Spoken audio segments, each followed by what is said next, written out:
Señor, abrimos nuestro corazón para escuchar la voz tuya, para que tú seas el que transformes nuestra vida a través de tu palabra, como siempre lo haces. Y de esa manera confrontar nuestra vida, nuestros días, a ser mejores personas, Señor, crecer en ti y no ser religiosos, Señor, sino aprender a ser enamorados de ti, Señor. Te amamos con todo el corazón y aquí estamos. Háblanos en esta ocasión en el nombre de Jesús. Amén. Ahora sí, abran sus Biblias a 2 de Corintios capítulo 4. 2 de Corintios capítulo 4 y vamos a leer desde el versículo 7 hasta el versículo 18. Desde el 7 hasta el 18. Y aquí vamos a hablar un poquito sobre el fracaso. Déjenme darles nada más un ejemplo de un fracaso. En 1957, la compañía Ford lanzó lo que ellos llamaron el carro de la década, que se llamó el Edsel. Tan seguros estaban de su grandeza, de su éxito, que hicieron casi unas 27 distintos modelos de este carro para que la gente pudiera escoger el carro de la década. Poco después de empezar a vender el carro de la década, se dieron cuenta que las puertas se caían del carro. La defensa del carro, tanto delantera como trasera, se caía también. Lo vendían por la parte de enfrente y eso también tenía su tendencia a caerse. Y bueno, en fin, había muchas cosas. El motor no funcionaba como debía. Y fue el fracaso más grande de la compañía Ford. Fracaso. Y no fue el carro de la década como ellos lo pensaban. Curioso porque aprendieron. De hecho, nosotros aquí en México usamos el término churro, ¿no? Salió un churro. Ellos en Estados Unidos hay una frase cuando de repente algo no sale muy bien. Dicen es un Edsel. Porque se recuerdan el carro, es un fracaso total lo que estás haciendo. En 1988, el periódico Wall Street Journal escribió un documental dentro de su periódico que se titulaba Todos hemos fracasado en algo. No sé si están de acuerdo con eso, ¿no? Pero todos hemos fracasado en algo. Yo soy testigo de algo así. Ahora, toda persona que quiera ser grande en la vida, que quiera hacer algo en la vida, va a enfrentar fracaso, fallas, errores en el proceso, porque es parte del proceso para llegar a cosas grandes. El anhelo de Dios es llevarnos a ser grande, a ser exitoso, pero hay un proceso y ese proceso a veces viene con errores y fallas. Y mucha gente falla en el proceso y se queda en el camino. Hablaba una persona con un pastor y le decía, oye, no te he visto en la iglesia, le decía el pastor. No, dices que he caído y como estoy caído, pues no he querido ir a la iglesia.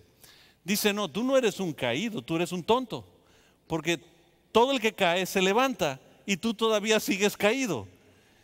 Y es la realidad, porque el fracaso es nada más un proceso para aprender cosas en la vida y llevarme al siguiente nivel. Si yo no aprendo eso, entonces soy un fracaso. Si aprendo de eso, entonces soy exitoso. Entonces vamos al versículo 7. 2 de Corintios 4, versículo 7.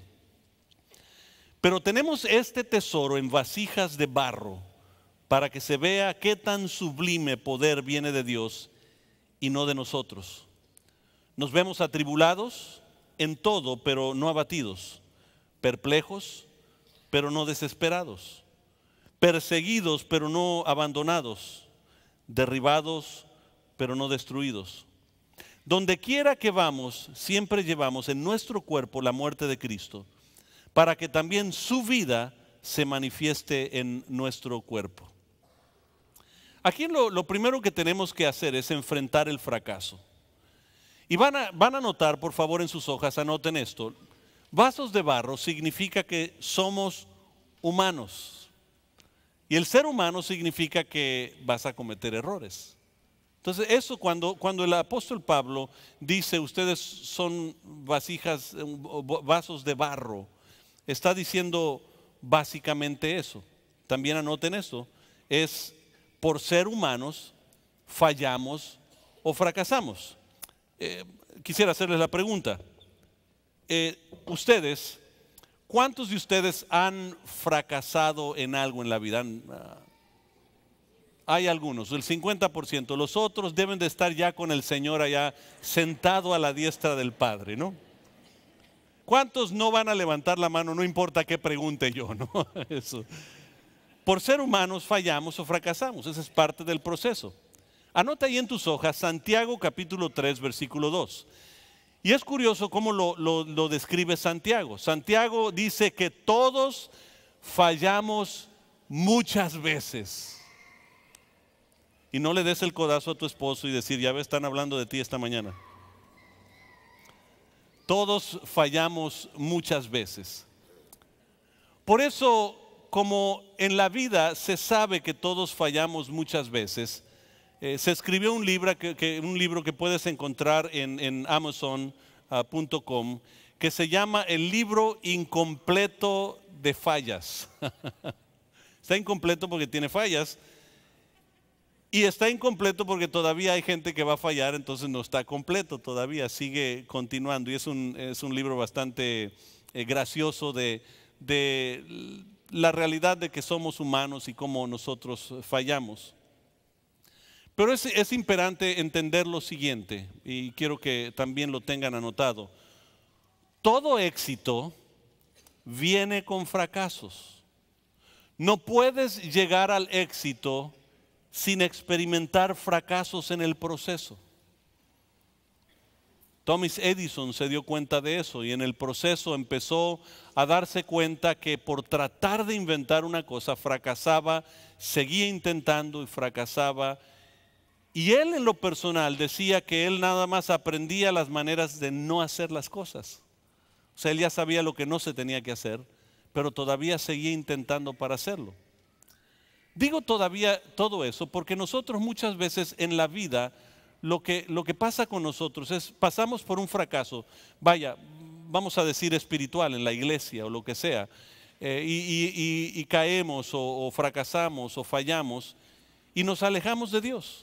Culpamos a Dios de las cosas o decimos cosas absurdas como es que yo no quiero ser hipócrita y cosas como esa, ¿no? Entonces, en vez de ser hipócrita aquí adentro va a ser hipócrita allá afuera, ¿no? Entonces, la realidad es absurdo decir esas cosas porque todos fallamos, aquí adentro, allá afuera, todos vamos a fallar. Salmo 103, y yo sé que los niños están incómodos, entonces sí les recomiendo que los tengan cerca de la puerta para salir, hay un monitor acá afuera.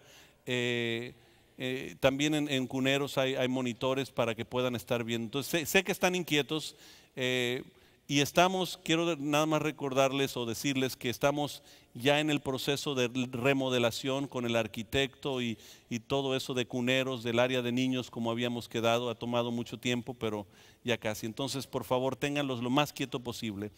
Salmo 103, versículo 13 y 14. Tan compasivo es el Señor con los que le temen, como lo es el Padre con sus hijos. Él conoce nuestra condición, sabe que somos de barro, sabe que somos humanos. O sea, desde que Dios hizo al hombre, Él lo entiende. Anota eso, Dios no se entiende. Cuando Él hizo a Adán y le dio la capacidad de tener una voluntad propia, de poder escoger. Por eso nos dice, frente a ti pongo la vida o la muerte. Escoge la vida, hasta te dice qué escoger. Cuando Él nos dio esa capacidad, Él entendía que nosotros íbamos a fallar, ya sabía. Por eso la provisión de parte de Dios es hecha desde entonces. Dios nos entiende, sabe, comprende nuestra condición, sabe que somos de barro. Vemos un gran ejemplo de esto en Mateo capítulo 26. Mateo 26, Jesús está en el Getsemaní, está por ir a la cruz del Calvario y se va a orar. Y se lleva a sus 3 compañeros más cercanos para quedarse ahí con él. Y en eso los discípulos los deja un momento y se va a orar. Se retira para orar él a solas.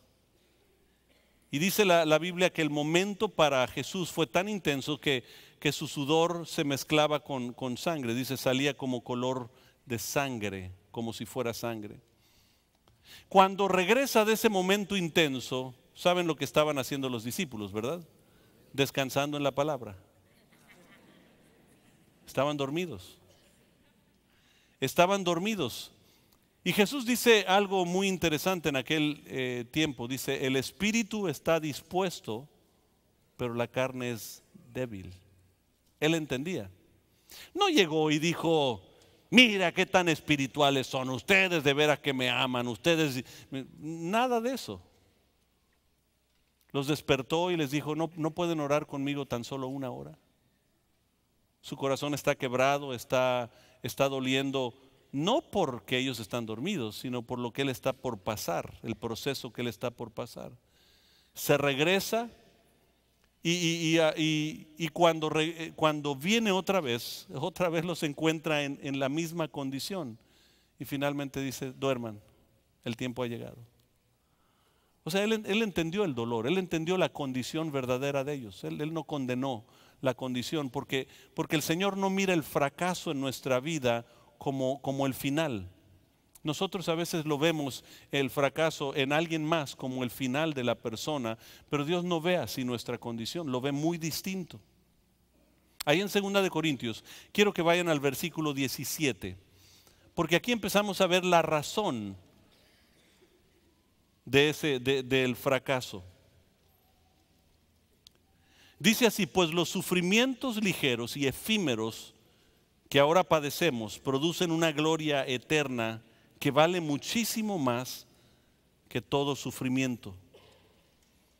Así que no nos fijamos en lo visible, sino lo invisible, ya que lo que se ve es pasajero, mientras lo que no se ve es eterno. Noten que en esos dos pasajes, ahora el apóstol Pablo, cuando escribe a los Corintios, está dando un contraste. O sea, cuando tú pasas por una situación difícil en tu vida, un fracaso mismo en tu vida, una falla, un error, tú tienes que ver dos cosas. Y él dice, tienes que comparar las cosas, lo que es temporal y lo que es eterno, lo que es visible y lo que es invisible, lo que es ligero y aquello que tiene peso y profundidad. Muchas veces nosotros nos concentramos demasiado tiempo en aquello que es pasajero. Un problema es pasajero. Todo problema pasa. Por eso Jesús cuando se sube a la barca y sabe que van a ir los discípulos a una tormenta, les dice, pasemos al otro lado. O sea, él dio una instrucción. El Dios del universo acaba de dar una instrucción. Y entran a la tormenta y piensan que se van a hundir. Cuando el Señor dio una instrucción, hay que pasar nada más. Jesús en el Getsemaní tenía que pasar lo que tenía que pasar, morir en la cruz, resucitar para mostrar esa autoridad. Entonces los problemas, los fracasos, por decir, vienen siendo temporales, son pasajeros, son ligeros realmente, más allá del peso que viene después de la bendición, lo que uno aprende, lo que uno crece, lo que uno se fortalece. Y eso es básicamente lo que él empieza a comparar. Ese contraste que te dice 4 cosas, anótalas. Fracasamos hoy para vencer mañana. Yo aprendo del fracaso, lo que yo paso, el momento que yo paso, aprendo de eso. Y yo fracaso hoy. ¿Para qué? Para vencer mañana, porque aprendí algo en mi vida que necesito hacer, necesito corregir. Cuando yo fracaso en algo, digo, ya sé dónde fallé aquí. Poniendo esto aquí, por lo tanto lo tendré que poner acá, en otro lado. Entonces tú empiezas a cuidarte, a protegerte, porque el fracaso te llevó a entender ciertas debilidades y áreas en tu vida. Eso te pasa en el negocio, en tu trabajo, en tu familia, en lo que tú hagas. El fracaso fracasamos hoy para vencer mañana. Ese debe de ser nuestra actitud. La segunda cosa es que fracasamos en lo ligero para vencer en lo importante. A veces no le ponemos atención a las cosas verdaderas hasta que no llega ese momento crucial. Interesante, porque cómo apreciamos la vida cuando nos dicen, hoy estamos hablando de una película, la vida es como una casa, algo así, donde le dan 3 meses de vida a una persona, y cómo apreciamos la vida cuando la vemos de perspectiva de lo profundo y lo eterno. No nos damos cuenta hasta entonces, y muchas veces Dios tiene que dejarnos fracasar en las cosas que son ligeras para darnos cuenta, sí tengo hijos, sí tengo familia, mis amigos sí valen más allá de lo que he apreciado.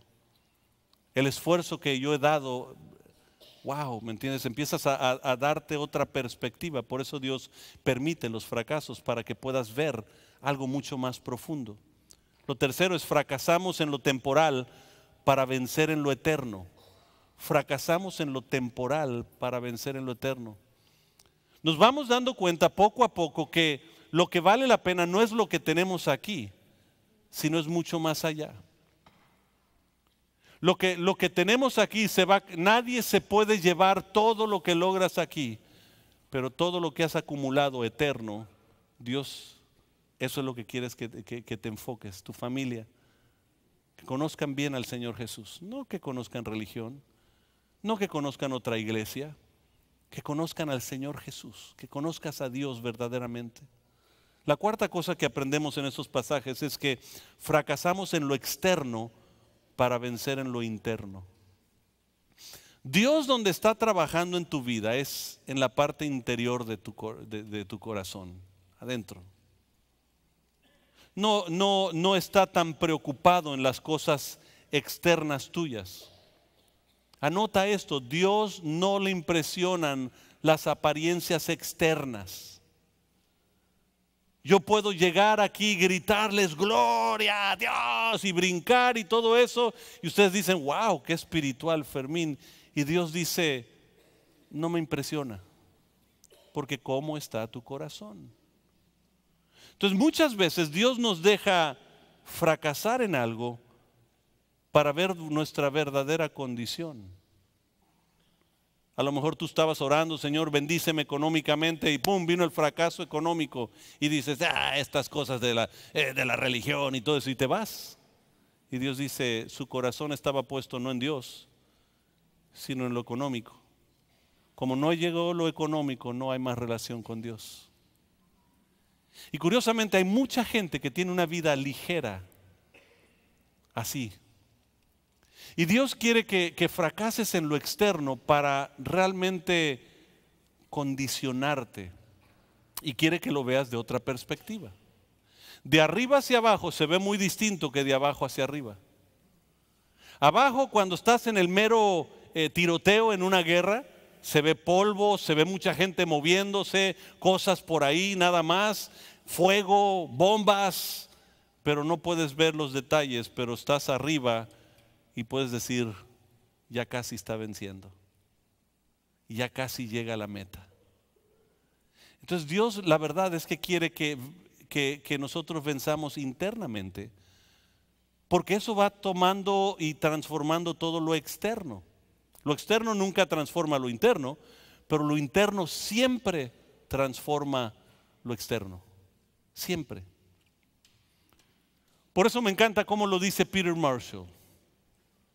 Me encantó esta frase que encontré, dice, es mejor fracasar en una causa que eventualmente tendrá éxito, que tener éxito en una causa que eventualmente fracasará.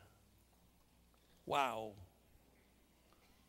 Es mejor fracasar en una causa que eventualmente tendrá éxito. Nuestra vida espiritual. A veces fracasamos en el proceso. Queremos ser mejores y de pronto, pum, fallamos. Queremos orar, pum, nos quedamos dormidos. Queremos leer, se nos olvidó. Y es preferible seguir intentando para lograrlo en aquello que eventualmente tendrá éxito, porque la vida eterna vendrá eventualmente. que tener éxito en aquello que eventualmente fracasará. Por eso Dios anhela que tú compares lo eterno y lo temporal, lo que tiene peso y lo ligero. Lo que tú estás pasando o lo que has pasado, ¿en qué lugar estará?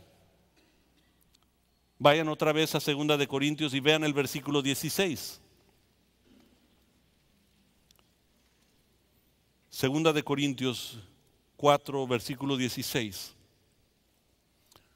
Por tanto, no nos desanimamos, al contrario, aunque por fuera nos vamos desgastando, por dentro nos vamos renovando día tras día. Aunque por fuera, y está hablando del proceso del envejecimiento, todos nos estamos haciendo viejos. Yo mucho más lento que los demás. Todos nos vamos a hacer viejos. Y él dice, aunque por fuera nos vamos desgastando, por eso dice, no te concentres en las cosas externas. ¿Cómo está tu corazón? Cuando Samuel fue a ungir al nuevo rey de Israel, cuando Saúl había fallado a Dios, Dios le dice a Samuel, ve a buscar a uno de los hijos de Isaí, pero no mires su parecer. No mires lo externo, porque Dios no mira lo que mira el hombre. El hombre mira lo que está delante de sus ojos, pero Dios mira el corazón. Y Dios anhela que cambiemos nuestra perspectiva y que empecemos a mirar la vida de una manera distinta. ¿Cómo la mira Dios? Confrontar nuestra vida de la manera en que la ve Dios. Anota esto, comienzas a evaluar la vida de adentro hacia afuera. ¿Cómo lo ve Dios? ¿Qué quiere Dios de mi vida? Entonces, ya que estamos haciendo esos comparativos, la pregunta que nos tendríamos que hacer es entonces, ¿cómo vencemos el fracaso? Lo primero es reconoce tus fracasos. Qué difícil reconocer nuestros fracasos, nuestras fallas. Es difícil. Nadie quiere dar su brazo a torcer. Si no creen, tienen que filmar a una pareja tratando de encontrar dirección. La mujer diciéndole al esposo, paremos a preguntarle a alguien dónde queda. Y el esposo diciendo, no, es que yo sé que por aquí está.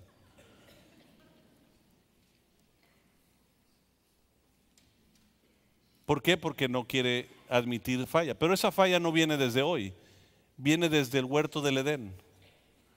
Cuando Dios llega al huerto del Edén, después de que fracasaron, después de que fallaron, hace la pregunta, Adán, ¿dónde estás tú? ¿Ustedes creen que Dios no sabía dónde estaba? Por supuesto que sabía. ¿Ustedes creen que Adán sabía dónde estaba él? Por supuesto.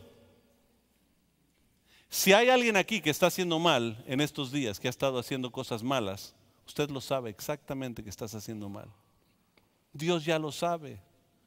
Está esperando que nosotros en admisión podamos levantar la mano y decir, Señor, aquí es donde estoy. Esta es mi verdadera condición.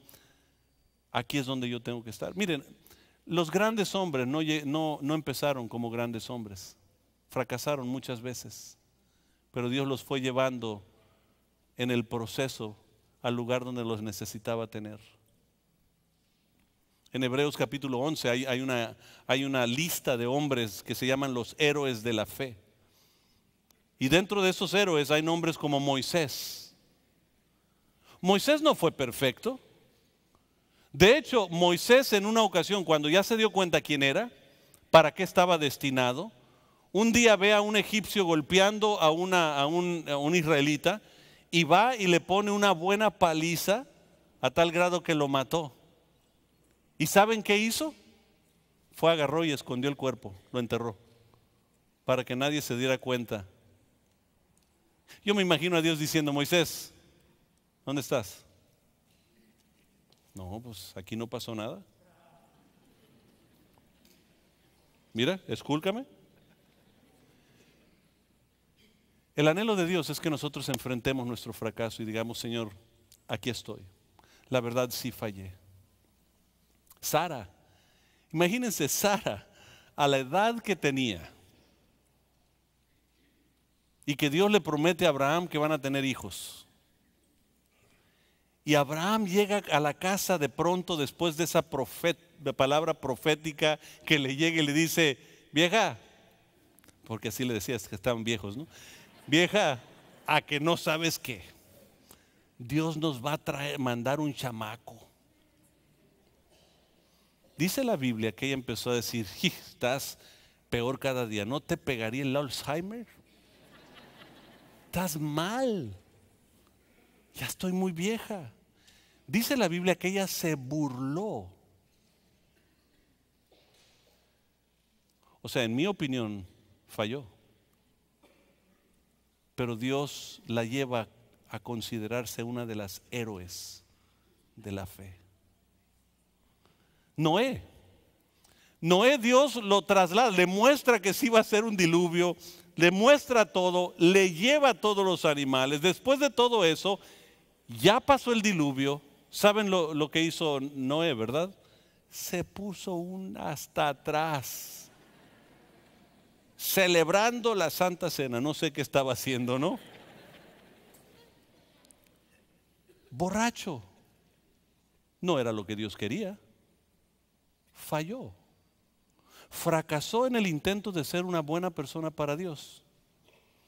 Sin embargo, de ese proceso aún él aprendió y sus hijos crecen y él se convierte en un héroe de la fe.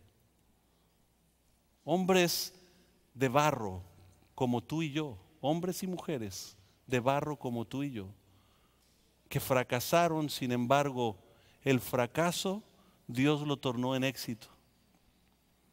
Hay tantos otros ejemplos, Abraham, pero tienes que reconocer tu fracaso. Lo segundo, para vencer el fracaso, es acepta el perdón de Dios. Acepta el perdón de Dios. Entiende que Dios te quiere perdonar. No hay fracaso tan grande que Dios que impresione a Dios.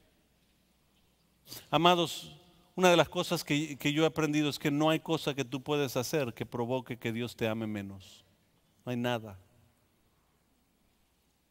No hay nada en lo bueno, no hay nada en lo malo que provoque que te ame más o te ame menos. Él ya te ama con todo su corazón. Juan 3:16 nos dice, porque de tal manera amó Dios al mundo que dio a su único Hijo, para que todo aquel que en Él cree no se pierda, mas tenga vida eterna. También nos dice la palabra que Él desea que nadie perezca, sino que todos procedan al arrepentimiento. Salmo 103, versículo 10, dice así, Dios no ha hecho con nosotros conforme a nuestras iniquidades, ni nos ha pagado conforme a nuestros pecados. Ese tendría que ser un pasaje para todo aquel que va a fracasar en algún momento en su vida. No nos ha pagado conforme a nuestros pecados, no ha hecho conforme a nuestras iniquidades. ¿Por qué? Porque Él anhela tomar el fracaso mío, el error mío, los procesos míos y convertirlo en los éxitos que glorifican al Dios Todopoderoso. Eso es Dios. ¿Qué más tenemos que reconocer para vencer el fracaso? La tercera cosa es aplica la lección del fracaso para el éxito. Aplica la lección del fracaso para el éxito. Es interesante porque mi padre era un hombre muy práctico. Yo pasé por muchos procesos en mi propia vida y me fui de esta región. Lo último que yo quería es ser pastor. Yo dije, yo juré y perjuré que nunca iba a ser pastor. Heme aquí, ¿no? Y me fui de la ciudad y mi papá, el amor de él por mí fue inmenso. Yo aprecio todo lo que él hizo por mí. Pero él iba conmigo a orar donde yo estaba. Se iba y pasaba unos días conmigo, orábamos y él me hablaba del propósito que Dios tenía para mi vida. Pero era muy práctico, él venía de rancho. Entonces no crean que él era filósofo de aquellos que nada más que no les entiendes ni papa, ¿no? Eran muy prácticos los rancheros. Entonces él decía, hijo, ¿por qué te vienes tan lejos a esta ciudad? Yo le decía, papá, es que yo fracasé, yo fallé, caí y vengo acá a levantarme una vez más. Y dice, qué interesante, porque allá de donde yo vengo en la sierra, cuando uno se cae en Aribechi, no se va arrastrando a Zaguaripa para levantarse. Ahí donde cayó se levanta.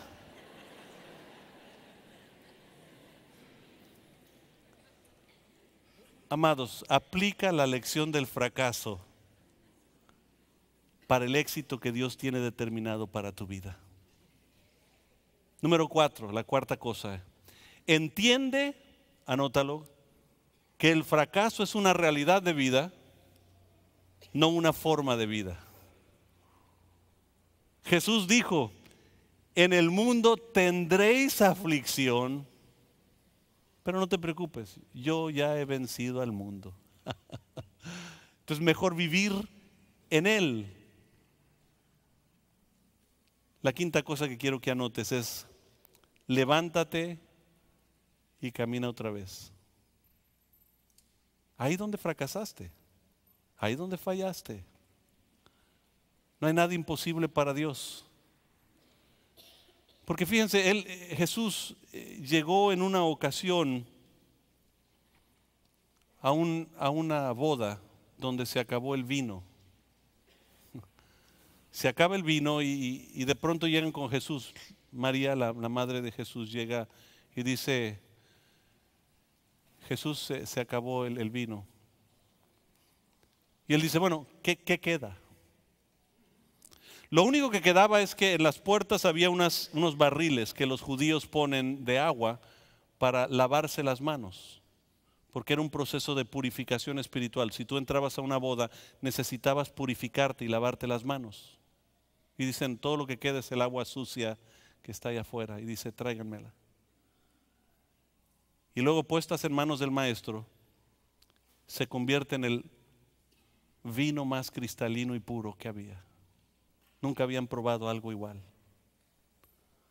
Porque, amados, a lo mejor lo que queda de tu vida es esa agua sucia que parece que no sirve más que para tirar. Fracasé, errores.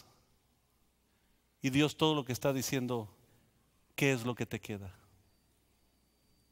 Y yo puedo decir, Señor, me quedan nada más estos fracasos, pero ya me quiero rendir, ya no puedo más, sigo fallando. Y el Señor dice, tráeme esa agua sucia. Y eso de tu vida se convierte en lo más precioso si solo sabes entregárselo a Él. No se lo entregues a un religioso, a otra persona, a una iglesia, a una religión. Entrégala en manos de Dios, que Él sabe tomar los fracasos y los errores y lo sencillo de nuestra vida y convertirlo en lo más hermoso. Anota esto en tus hojas. Dios mira el corazón.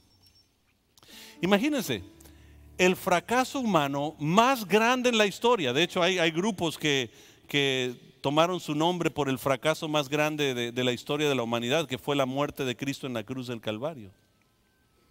El fracaso que ellos le llaman más grande en la historia de la humanidad se convirtió en el éxito más grande que ha habido en la historia de la humanidad. La redención eterna de millares. Porque Dios es experto en eso. Por eso no te rindas. No te detengas solo porque sientes que no se ha logrado en la vida lo que tú has pensado. Me recuerdo en la historia del gran maestro del piano Paderewski en el siglo pasado. Inicios del siglo pasado, finales del previo. Había un gran maestro pianista, Paderewski. Por primera vez iba a visitar las Américas, llegando a Nueva York. Auditorio lleno, preparado para recibir al gran maestro que iba a tocar su música, lo mejor del mundo en ese momento. El auditorio lleno por primera vez para escuchar a este gran maestro, y de pronto un niño se le suelta a su mamá y se sube a la plataforma, solo el piano se veía, y se sube y empieza a tocar changuitos. Tin, tin, tin, tin. La gente empezó a gritar y a decir: ¿quién? ¿De quién es ese hijo? Controlen a sus hijos. Qué raro, desde entonces están diciendo esas cosas. Gritando, y empezó un barullo que se empieza a formar en el lugar, y escucha Paderewski antes de entrar, y sale corriendo a la plataforma y ve al niño, y sus manos rodean al niño y empieza a hablarle al oído y decir: sigue tocando, no pares. Y empieza a tocar y a decorar aquella canción. Y cada vez que seguía armando y tocando más, decía: no pares, ni hijo, sigue tocando. Lo más precioso de esa noche fue cuando el maestro salió y decoró lo sencillo de un niño, lo que pareció ser un fracaso para una mamá, un desorden del momento, se convirtió en lo más precioso, puestos en manos del maestro. Eso es Dios. Eso es lo que hace Dios. Toma mi fracaso, mis errores. Si yo solo digo: Señor, mi vida ha sido un desecho, desorden, ha pasado esto, mejor te pongo mi familia en tus manos, en manos del maestro. Y así como fue con Paderewski, el momento más emocionante en toda tu vida va a ser ese momento, pero vas a escuchar la voz del maestro diciéndote: no pares, sigue tocando, sigue tocando. Señor Jesús, que esta palabra pueda realmente sacudir nuestra vida. Entender que tú nos quieres llevar a éxito real, no un éxito humano. No es algo físico, sino es algo espiritual. No es algo temporal, sino algo eterno. Señor, tú no te conmueves con nuestros fracasos. Tú los puedes tomar y hacerlo belleza de tu poder en nuestra vida, así como lo hiciste con Pablo. Te damos gracias por tu palabra. Gracias por lo que has hablado a nuestra vida. En el nombre de Jesucristo.